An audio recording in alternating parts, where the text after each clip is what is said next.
hardest thing I think to do is say, something's wrong with my kid. You know, something is not the way that it should be. I mean, he was born and everything was perfect. We had a beautiful baby who all of a sudden cried all the time.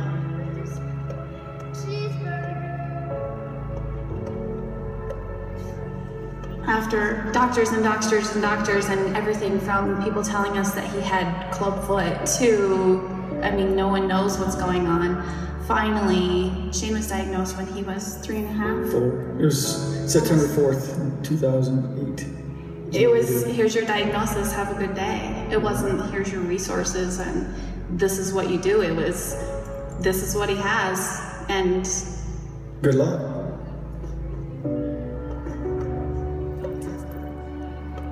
When you have a baby, you have all these ideas in your head. So when somebody tells you your child is autistic, how do you look at your son and know that everything you ever thought of for he's gonna play football or he's gonna be like me, it's all gone, you know, in a moment, and you don't know. Sorry. The future is uncertain, you know, as is with any kid. I mean, but when someone tells you all of a sudden that everything you thought was gonna happen goes away, in that moment, it does change everything. But at the same time,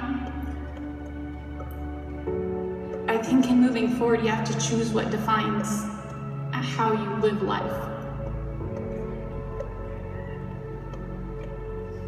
We found a preschool and they did an assessment to find out where he was at, his learning abilities, and then we started with some OT or occupational therapy in home.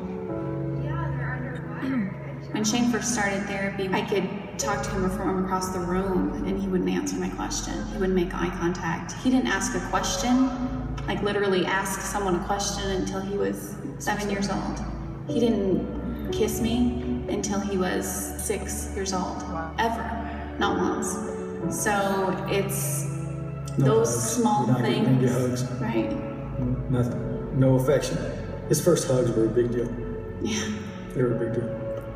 There's so many things and ways that he's grown and made progress, and I think in our eyes as parents, that's our one thing, to look back and say, we did absolutely everything we could so that he could continue to make all the progress possible. When it comes to autism, there's still so many questions. I mean, Shane's only been diagnosed for almost 6 years, and there's still no reason. If I could speak to the cause, I would say, whether you know somebody or you don't, I hope that people can find a connection in some way to support.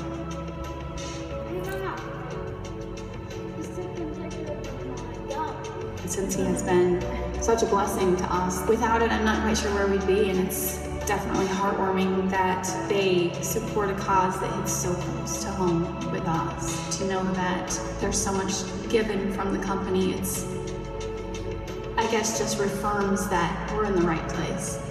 That I work with Scensty for a reason, you know, and I say work, but I don't know that I can call it a job because we enjoy it so much. But it's such a blessing.